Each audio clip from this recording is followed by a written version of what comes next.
Most current applications require a security scheme so that only allowed users can access it,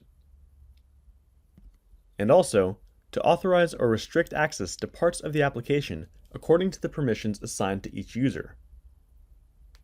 This means making sure that all users who access the application are properly authenticated.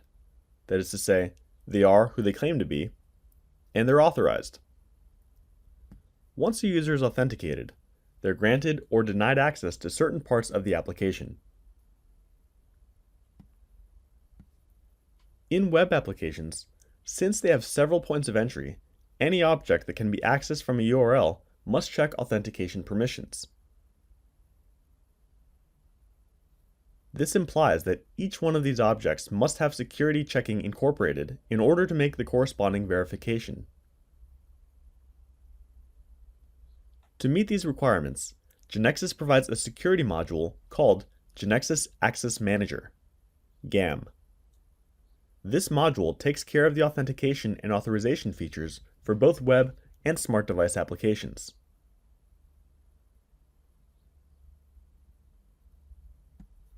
The GAM has been developed with GeneXus, so it can be easily integrated into the application's KB in order to solve everything related to its security in a centralized manner.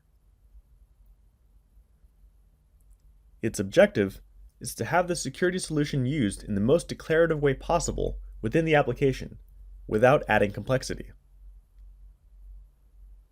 The GAM also provides a backend that allows creating users, permissions, security policies, and access to objects, among other things. In addition, it provides an API to access many of these features programmatically.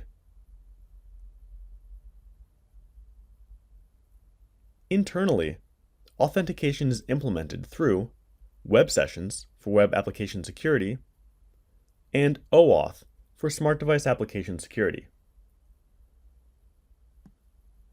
Authorization is implemented through roles, using the role-based access control model that encapsulates methods, properties, and everything necessary to manage the application's authorization.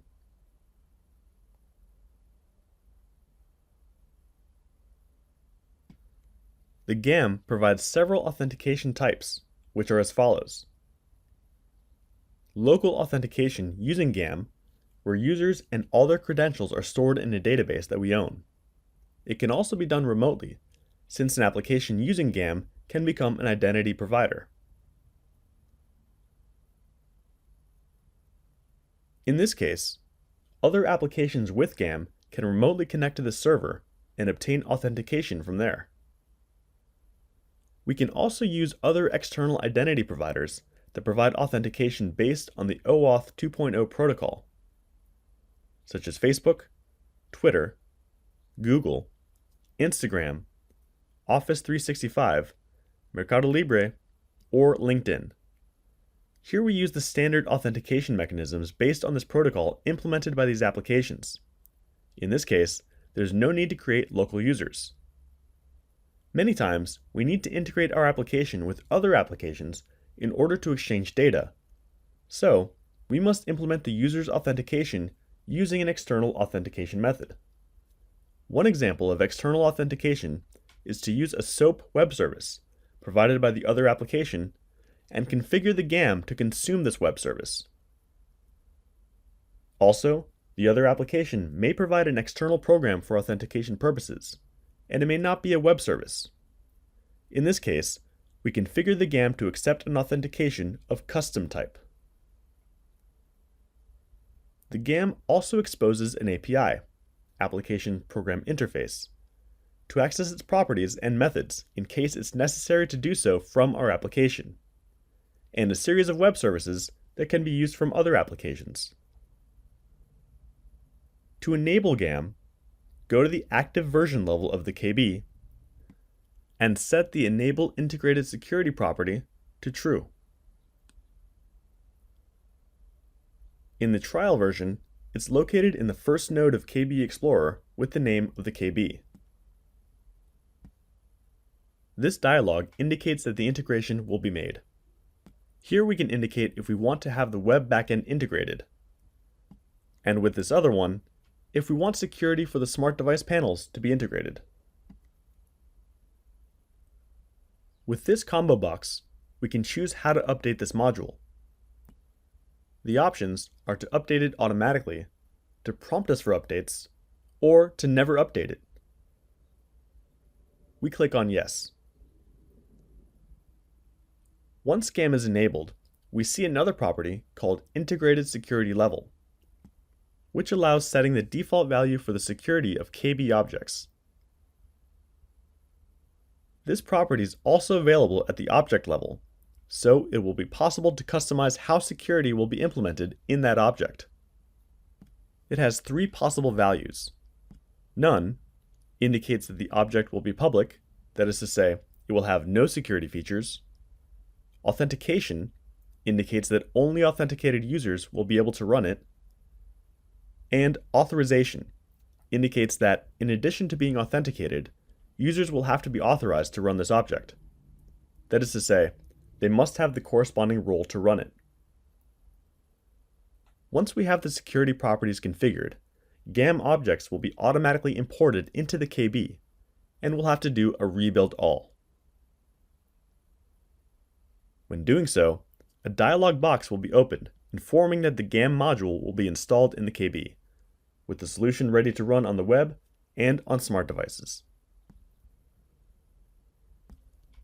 GAM is also prepared to run on a database that's independent of the application database. In this case, we won't have to worry about this structure because it has its own schema and will be associated with an independent data store in the KB, so all the configuration is independent. In addition, GAM will be responsible for initializing and then keeping the entire database up to date. In the KB, we can already see that some folders were created in the root module. GAM_examples are sample objects that we can modify. The backend and front-end objects for web and smart devices will be here. Also, GAM_library with the API. These are all external objects. We also have a new data store, GAM, with the information of that connection. By default, the same base as the default data store is assumed, but we have our own schema for the tables. We run our View Restaurants panel, and the first thing we see is the login screen. If we want to enter without user credentials, we get an error. All of this is provided automatically by GAM. To log in, we use a username that's created by default, admin. The password is admin123. Then the application opens. We don't save these credentials, and the application keeps on working properly. In this video, we gave a quick overview of the GeneXus Access Manager and how we can use it to add security and authentication through a login to our Angular application. For more information about GAM, visit the GeneXus Access Manager page on the wiki.